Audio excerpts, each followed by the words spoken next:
오늘 한선재단에서 이렇게 아침에 선거 결과를 가지고 분석할 수 있는 시간을 갖게 돼서 너무나 고맙다는 말씀을 좀 드리고요.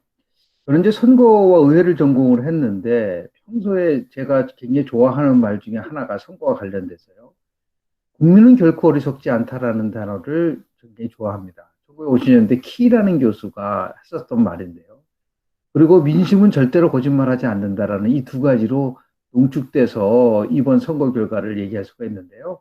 제가 한 30분 동안 좀 발제를 하면서 크게 세 파트로 나눠서 말씀을 좀 드리도록 하겠습니다. 첫 번째 파트는 저는 이제 선거는 과학이다. 그리고 정치도 과학이다라는 말을 많이 했는데요. 왜 이런 현상들이 나왔는지에 대한 나름대로의 심층적 분석을 일단 하고요. 두 번째는 이번 선거가 갖고 있는 나름대로의 정치적 함의가 무엇일까라는 부분들. 마지막으로는 그렇다면 향후 내년 저 대권까지의 여야는 과연 어떠한 길을 갈 것인가에 대한 나름대로 시나리오별로 말씀을 좀 드리도록 하겠습니다.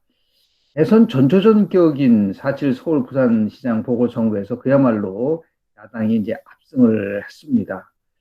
지난해 4.15 총선에서 민주당이 180석에 가까운 정말 어마어마한 승리를 한 지 딱 불과 1년 만에 분노의 투표가 표출된 거라 볼 수가 있는 것이죠. 자, 그렇다면 왜 이런 결과가 나왔을까? 저는 크게 세 가지 관점에서 말씀을 좀 드리도록 싶은 것. 첫 번째는 결국은 이번 선거의 핵심은 저는 정권 심판론의 위력이라고 봅니다. 우리 선거 전에 보면은 뭐 정말 정권 심판론과 국정 안정론을 가지고 조사를 했는데 거의 압도적으로 정권 심판론이 굉장히 강하게 나타났었는데요. 무엇보다도 지난 4년간 문재인 정부의 무능과 위선, 오만과 독선에 대한 국민들의 심판이라고 봅니다. 이 부동산 정책 실패로 인해서 집값 상승, 거기에 한국토지주택공사 사태가 겹치면서 정권 심판론이 위력을 발휘했다는 분석을 좀 드리고 싶은데요. 그런데 실은 이 정권 심판론에 보이지 않는 불을 당긴 사람이 있다고 봅니다. 이 파트에서 핵심은 윤석열 전 검찰총장이라고 좀 봅니다. 3월 2일 날이요. 당시 참여연대와 민변이 LH 사건에 관련돼서 발표를 했는데 이것도 굉장히 함축성을 갖고 있어요. 얘도 보수단체에서 한 게 아닙니다. 참여연대와 민변이라는 거는 아주 굉장히 전통적으로 현 지지 세력이라고 볼 수가 있을 정도로 친정부 성향인데서 발표를 하다 보니까 국민들이 상당한 관심을 가질 수밖에 없는데 그로부터 이틀 후에 3월 4일 날 윤석열 검찰총장이 사퇴를 했는데요. 그때의 내놓은 메시지가 굉장히 나름대로는 강력했어요. 다시 얘기해서 문재인 정권 4년이 지나면서 이 나라를 지탱한 헌법 정신과 법치 시스템이 파괴되었다. 우리 사회가 오랜 세월 동안 쌓아올린 상식과 정의가 무너졌다고 진단한 이 부분이죠. 그러니까 다시 이게 단순한 사태의 선언이 아니라 저는 굉장한 정치적 메시지를 담고 있다고 봐요. 그 핵심은 결국은 정권을 심판하라는 메시지라고 저는 읽었습니다. 이게 그 이후에 어떤 면에서 보면은 오세훈 후보도 윤석열 전 검찰총장의 사태에서 상당히 많은 나름대로의 효과를 봤다라고 볼 수가 있는 거라고 볼 수가 있습니다. 그래서 정권 심판론에서의 첫 번째 등장인물은 저는 윤석열 전 총장이라고 말씀을 좀 드리고 싶고요. 두 번째 이러한 아주 엄청난 결과가 나온 것은 야권 후보 단일화 효과입니다. 우리가 단일화와 관련돼서는 여러 가지 모델이 있습니다. 이론이 정치 현실과 결합될 때 우리가 모델이라는 말을 쓰는데요. 가장 대표적인 후보 단일화 모델은 97년도에 있었던 실은 DJP 연대입니다. 물론 그때는 경선을 치르지는 않았지만 DJ와 JP가 결국 수평적 정권 교체를 위해서 연대를 했는데 명분이 수평적 교체였었고요. 두 번째는 그 DJP 연대의 중요한 핵심이 뭐였었냐면 바로 이질적 세력의 결합입니다. 지금 여권도 후보 단일화 했지만 전혀 관심을 끄지 못했던 거는 자기네들끼리의 후보 단일화. 그러나 결국 이번에 후보 단일화도 중도를 표방했었던 안철수 후보와 개혁적 보수를 얘기했었던 오세훈 후보가 결합이 되면서 중도 보수층의 보이지 않는 선거연합이 만들어진 겁니다. 그리고 세 번째 DJP 연대의 성공적 이유는 뭐냐면 선거가 끝나고 나면은 공동정부를 만들겠다라고 하는 부분이었었죠. 그런데 똑같이 이번에도 오세훈 안철수 후보가 선거가 끝나면 공동으로 서울시정을 운영하겠다라는 부분들이 거의 유사합니다. 다시 얘기해서 명분과 그리고 더 나가서 이질적 세력과 그리고 공동 운영이라고 하는 거 거기에 플러스 알파 JP가 그 당시에 어마어마하게 충청도를 돌면서 선거운동을 했습니다. 이번에도 안철수 후보는 처음부터 끝까지 연설했어요. 그런 의미에서 저는 이번 그 선거에서 또 다른 1등 공신은 저는 안철수 후보라고 저는 봅니다. 이것이 본인이 뭐 앞으로 어떤 행보를 하든 안 하든 간에 새로운 모델을 만들어줬었다는 의미에서 상당히 의미가 있지 않을까라는 생각이 좀 들고요. 세 번째의 이 핵심은 바로 여당의 전략적 대실패입니다. 저는 지금까지 선거를 보면서요, 여당이 네거티브 한 걸 처음 봤습니다. 보통 네거티브 하면 야당이 많이 했었던 방법이잖아요. 2002년도 기억나시잖아요. 김대엽의 병역비리 의혹을 포함해서 등등도 있었지만은 여하튼 그래서 결국은 이번 선거에서 정책과 후보에 대한 부분은 사라지고 아마도 지금 기억이 남는 거는 뭐 생태탕, 페라가모, 아마 LCT 이런 식으로만 선거가 전개되다 보니까 오히려 야권은 큰 틀 속에서 보면 이거는 개인에 대한 심판이 아니거든요.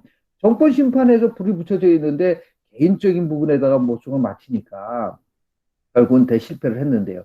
여기서 2004년도 진보의 교과서라고 할 수 있는 레이커프의 코끼리를 생각하지 마를 한번 생각을 하게 됩니다. 레이커프가 왜 진보 정당이 계속해서 보수 정당인 공화당에 지느냐라는 책을 썼는데요. 그때 코끼리를 생각하지 마서 코끼리를 얘기하면 얘기할수록 코끼리가 생각이 난다는 겁니다. 그런데 지금도 오세훈 후보라든지 아니면 박형준 후보의 투기 의혹을 얘기하면 얘기할수록 LH 투기 의혹이 기억이 나는 겁니다. 이 정부가 끊임없이 거짓말을 했다고 평가를 많이 받는데 박영선 후보는 끊임없이 거짓말에 대한 프레임을 가지고 나왔는데 누가 거짓말을 했느냐라는 것을 생각을 해보면 오히려 이것은 레이커프가 얘기하는 식으로 코끼리 생각하지 마 똑같은 양상이 벌어졌다. 다시 얘기해서 지금 얘기하는 정권 심판론이라든지 후보 단일화 효과라든지 여권의 전략적 실패 이런 것들이 전부 다 모이면서 결국은 아주 나름대로 엄청난 선거 결과가 나왔다라고 볼 수가 있습니다. 제가 두 번째 파트에서 좀 말씀을 좀 드리고 싶은 것은요. 그렇다면 이번 보궐선거 결과를 어떤 관점에서 봐야 되냐는 겁니다. 지금 1년 만에 완전하게 민심이 돌변했다고 하지만 저는 크게 세 가지 관점에서 이 보궐선거를 봐야 된다고 봅니다. 첫 번째는 정당 재편성의 관점입니다. 이 정당 재편성 이론은 1950년대 미국의 조금 전에 말씀드린 키 교수를 중심으로 해서 미국은 정당의 재편이 한 30년 또는 더 구체적으로 36년마다 일어났다고 얘기를 했습니다.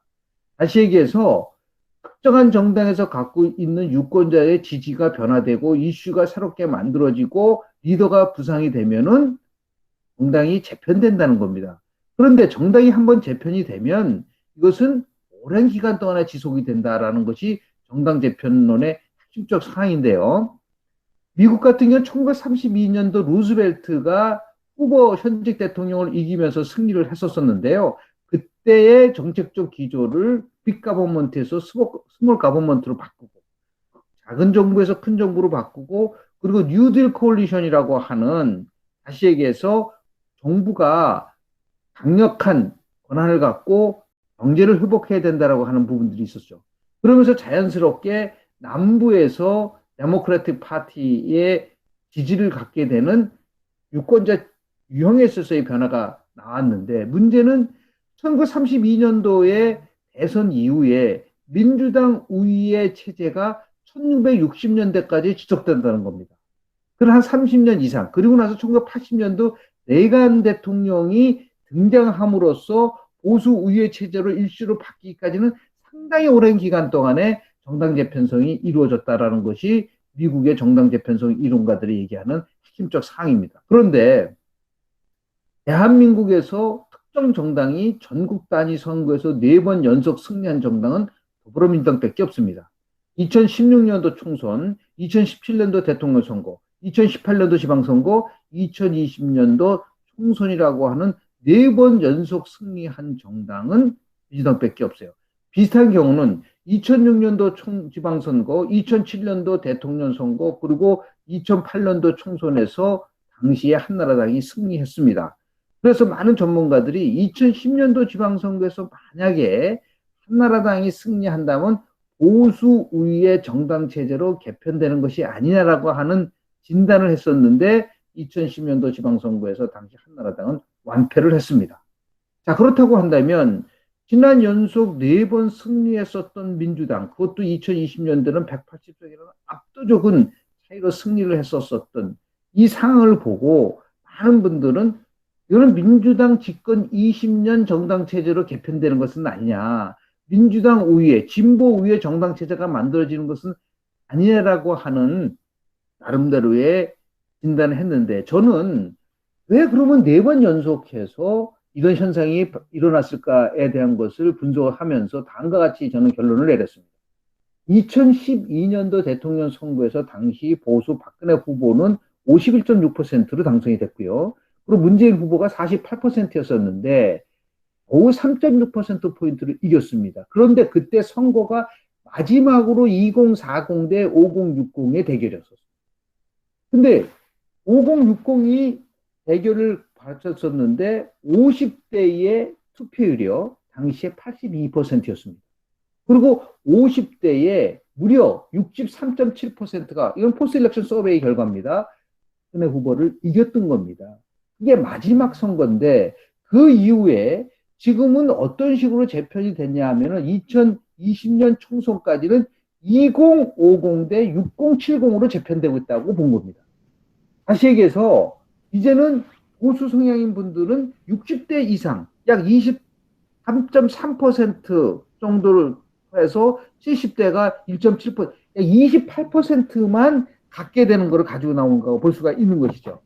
5060이 그 당시만 해도 2010년 46.9%였고 2040이 53.1%였으나 이게 2050 대 6070으로 하면 이거는 완전히 정당 유권자 지형 변화가 오기 때문에 어떠한 선거 결과가 나오더라도 진보가 우위에 있을 수밖에 없다라고 말씀을 좀 드릴 수가 있었던 거죠.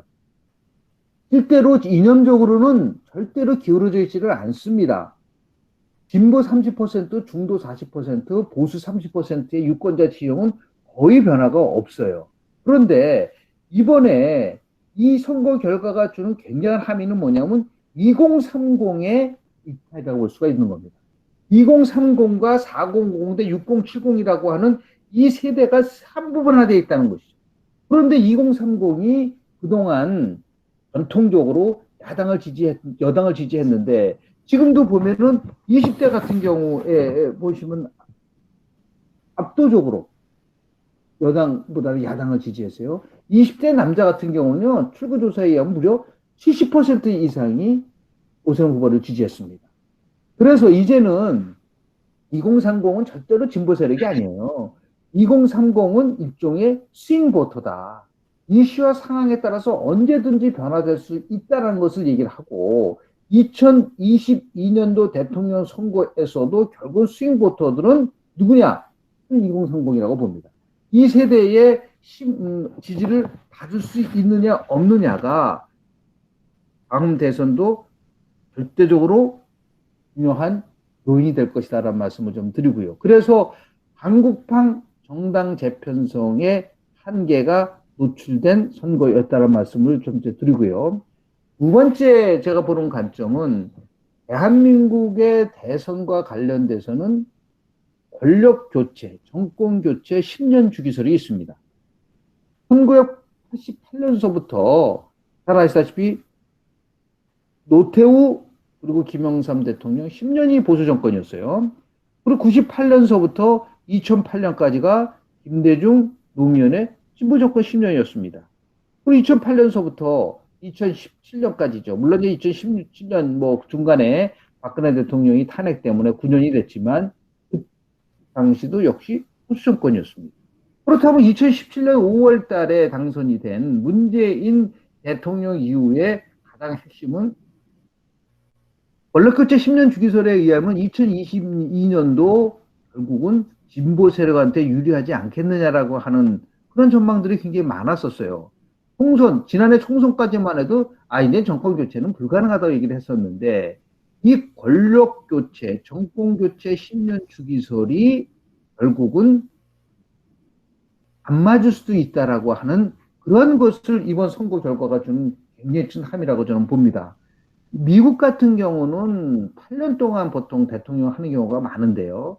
현직 대통령이 패배한 경우는 그렇게 많지 않습니다. 여러분 잘 아시죠? 80년대 카터라든지요. 아버지 부시가 92년도에 진 거라든지 이번에 이제 트럼프 대통령이 4년 만에 패배를 했는데 현재와 같은 이런 상황이라고 본다고 한다면 한국 정치에서의 불변의 법칙으로 작동했었던 그 나름대로의 권력교체 10년 주기설도 바뀔 수도 있지 않겠느냐는 것을 함축하는 선거 결과가 아니겠느냐라는 생각을 하게 되고요. 마지막 세 번째 관점은 조금 전에 말씀드린 것처럼 선거연합, 일렉트럴 코리션에 관련되는 겁니다. 선거는 연대입니다. 결국 어떻게 함께 다 같이 갈 수 있느냐라는 문제에 대한 것인데 이번에 제가 관심 있게 본 것은 단순하게 후보 단일화라는 것이 아니라 결국은 끝까지 같이 함께 했다는 면에서 저는 의미를 둬야 된다고 봅니다. 안철수 후보가 나름대로 후보 단일화 끝나고 나서 끝까지 같이 하는 부분들이 있었는데요. 이렇게 선거연합에서 승리 선거연합이 되기 위해서 가장 좋은 조건들이 뭔가를 다시 한번 생각을 하게 되는 겁니다. 예를 들어서 지금 윤석열 전 검찰총장이 뭐 유력한 대권 후보라 얘기를 하고 있지만 향후의 정치 행보에 대해서는 굉장히 아직까지도 명확하지는 않습니다. 그런데 이것이 앞으로 어떠한 연합을 만들어야지만이 나름대로 2022년도 대통령 선거에서 보수가 다시 한번 5년 만에 정권을 찾아올 수 있을 것인가에 대한 나름대로의 방향성을 제시해 주지 않겠는가 생각을 합니다. 이런 좀 나름대로 번거로울 수도 있고 그리고 꼭 주목해야 될 부분이 있습니다. 2002년도의 선거 상황입니다. 2002년도 당시에 야당은요, 한나라당의 이해창 총재가 진두지휘를 했고, 그리고 여권은 노무현 대통령 후보가 진두지휘를 했습니다. 2002년도 지방선거 아마 여러분들 기억이 날 것입니다. 당시에 야당이 그야말로 압승을 했습니다. 노무현 후보가요, 영남 지역 세 군데에서, 가락단장 세 군데에서 한 곳도 못 이기면 제가 후보직을 내놓는다 그랬어요. 근데 결국은 영남 세 곳 다 졌습니다. 후보직을 내놓지 않았죠. 그리고 2002년도 8월 8일 날 국회의원 재보궐선거가 있었는데 무려 13곳에서 치러졌어요. 그런데 11곳에서 당시 야당인 한나라당이 승리했습니다. 여당은 2곳밖에 못 이겼어요. 그때 들어온 사람이 이제 권영세, 박진 등 많은 분들이 들어왔습니다. 자, 그런데 2002년도 12월 선거는 어떻게 됐죠? 결국 노무현 후보가 승리했습니다. 재보궐선거 이겼다고 대통령 선거에서 승리한다라는 거는 그거는 제가 볼 때는 그야말로 너무 아니한 생각이다. 이제부터 저는 여야가 경쟁의 시대로 들어갔다고 좀 보는데요. 여당은 백신을 맞은 겁니다. 저는 그렇게 봅니다. 좋게 표현하고 어쨌든 간에 백신을 맞으면 돌아다닐 수 있어요. 이렇게 표현해서 이번에 패배가 낙이 될 수 있는 겁니다. 반대로 지금 야권이요. 이겼다고 해서 마스크 벗고 돌아다니면 엄청난 또 재앙이 옵니다. 이번 선거에서 주는 가장 큰 함의는 뭡니까? 민심은 1년 만에 뒤바뀔 수도 있다는 것을 보여주는 거 아닙니까? 그런 면에서 봤을 때 이번 선거 결과가 주는 함의, 특히 마지막으로 선거연합을 할 때 어떻게 나름대로 국민을 설득하면서 갈 수 있느냐라고 하는 숙제를 보수, 특히 국민의힘을 안고 있다고 보는데요. 자신이 모든 것을 주도해서 끌고 갈 수 있다는 것은 착각과 오만입니다. 모든 기득권을 내려놓고 그리고 가야지만이 또 다른 선거 승리연합이 만들어질 수 있지 않을까라는 생각을 좀 하게 되고요. 이제 마지막으로는 이 선거 결과를 토대로 해서 여야가 과연 어떤 식으로 2022년도 대통령 선거를 맞이하면서 재편을 할까라는 것에 대한 나름대로의 이렇게 따지면 제 개인적인 생각이지만 그동안 우리 대한민국 정치 과정에서 있었던 것들을 토대로 해서 말씀을 좀 드리면 저는 여권은 네 가지 플랜이 있다고 봅니다. 어떤 플랜이 만들어질지는 모르겠지만요. 플랜 A는 이렇게 완패했음에도 불구하고 여전히 친문 중심으로 해서 정권을 교체하고 싶다는 욕구가 굉장히 강하다는 겁니다. 그러니까 결국은 뭐 이제 뭐 정세균 국무총리도 뭐 이란 방문 이후에 나름대로 사퇴를 하면서 대권 단열에 들어오겠죠. 그리고 또 다른 무슨 뭐 우리가 알지 못하는 또는 친문의 새로운 연계를 영입할 수 있는 부분들도 있는 거고요. 그 같은 플랜 A는 친문 중심의 정권에 대한 나름대로의 창출을 움직이는 것이다라고 보는 겁니다. 저는 플랜 A에 대한 것들은 이번 선거 결과로 봐서는 위력을 발휘하기가 그렇게 쉽지는 않을 거라고 봅니다. 오히려 플랜 B입니다. 이 플랜 B와 관련돼서는 오늘 이 발제를 듣는 분들 그리고 특히 보수 세력들이 굉장히 고민해야 될 부분이라고 보는데요. 저는 집권당의 플랜 B는 저는 개헌이라고 봅니다. 다시 얘기해서 현재 같은 상황 속에서 도저히 정권을 창출할 수 없고 그리고 비문 세력한테 권력을 줄 수 없다고 생각하면은 180석의 의석을 토대로 해서 결국은 야권 일부와 연을 할 수 있을 가능성이 저는 굉장히 크다고 봅니다. 이것이 저는 플랜 B라고 보고요. 플랜 C는 결국은 이재명 지금제 가장 유력한 대권 후보인 이재명 후보를 중심으로 해서 결국은 야권이 여권이 분열되는 상황을 얘기를 하는 겁니다. 이거는 결국 2007년도에 정동영 모델과 비슷합니다. 당시에 노무현 정부가 임기 말에 엄청난 나름대로의 대임닭에 시달리지 않았었습니까? 그런데 정동영 후보는 당시에 친노가 아니었었어요. 그러면서 대통령에게 탈당을 요구하고 김한길이가 중심으로 한 인도개혁신당을 선도 탈당을 하고 그리고 대통합민주신당을 만들어서 결국은 당시에 대통령 후보가 돼서 531만 표 차이로 졌습니다. 마찬가지죠. 친문이 장악하고 있는 이 상황 속에서 어떻게 하면은 결국은 이거를 끌고 올 수 있느냐라는 부분 속에서 이재명 후보를 중심으로 가져간다고 한다면 결국 이재명 후보가 여권의 후보로 되는 이런 상황을 가는 특히 이 부분 속에서 중심적 역할을 할 수 있는 정치인이 저는 이해찬 전 대표가 이 부분에 있어서 중심적 역할을 할 가능성이 저는 있다고 봅니다. 마지막 플랜 D는 우리가 그렇게 많이 들은 다자 필승론입니다. 여당도 분열되고 야당도 분열되는 걸 얘기하는 겁니다. 다시 얘기해서 친문이 쪼개지는 것이죠. 쪼개져서 일부는 이재명한테 가고 친문은 일부 친문과 이재명이 튀어나가면 결국은 여권은 분열되는 거고요. 그렇게 되면 야권도 분열될 것이다. 그 사자 필승론. 1997, 87년에 있었던 노태우 후보가 36.6%의 득표로 승리했었다는 그러한 유혹에 빠질 가능성이 굉장히 큽니다.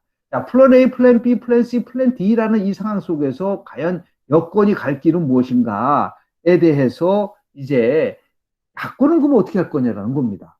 저는 야권도 4개의 시나리오가 있다고 좀 봅니다. 첫 번째 시나리오는 이제 국민의힘을 중심으로 해서 전부 다 모이게 만드는 방법이라고 볼 수가 있는 것이죠.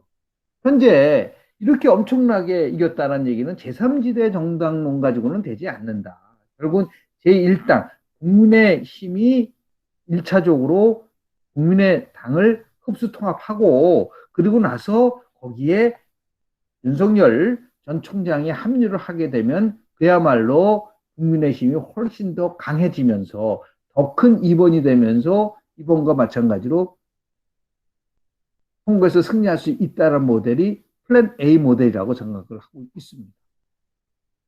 플랜 B의 모델은 우리가 얘기하는 여러 가지에 대한 부분 속에서 결국은 국민의힘과 제3지대가 분리돼서 나오는 거라고 볼 수가 있는 것이죠.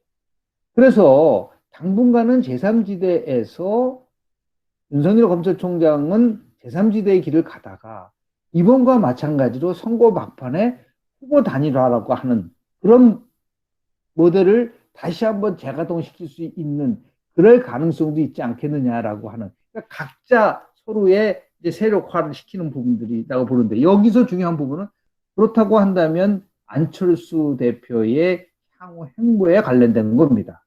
안철수 대표는 지난 선거 과정 속에서 선거가 끝나고 나오면은 합당을 추진하겠다고 그랬어요. 합당을 하겠다고 그러지는 않았어요. 추진하겠다고 했기 때문에 만약에 국민의힘이 현재와 같은 상태에서 지속적으로 가고 개혁을 더디게 하고 한다면은 오히려 안철수 후보와 윤석열 총장이 결합이 되면서 제3지대로 남고, 그리고 제3 시나리오는 뭐냐면 그 세력이 결국은 국민의힘의 일부를 끌어들이면서 한 번도 해보지 않은 제3지대가 제1당을 흡수통합하는 일도 벌어질 수 있다고 저는 봅니다. 결국 어떤 것이 선거연합이 가장 유리하느냐라는 부분에 대한 부분들을 볼 수가 있는 것이고요. 마지막 플랜 T는 결국은 야권이 분열되는 겁니다.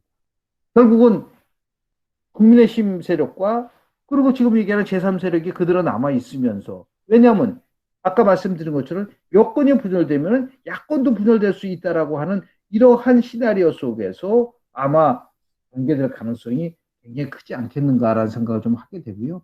결국 이것을 헤쳐나갈 수 있을 경우에는 결국 지도자가, 리더가 어떤 행보를 통해서 갈 것이냐라는 부분도 있지만, 결국은 선거에서 승리를 하기 위해서는 자신의 정체성을 정확하게 가지고 그 시대 정신을 정확하게 읽어야 되는데, 한반도 선진화 재단이 얘기하는 공동체 자유주의라고 하는 큰 틀 속에서 저는 야당이 하나로 뭉쳐야 된다고 봅니다.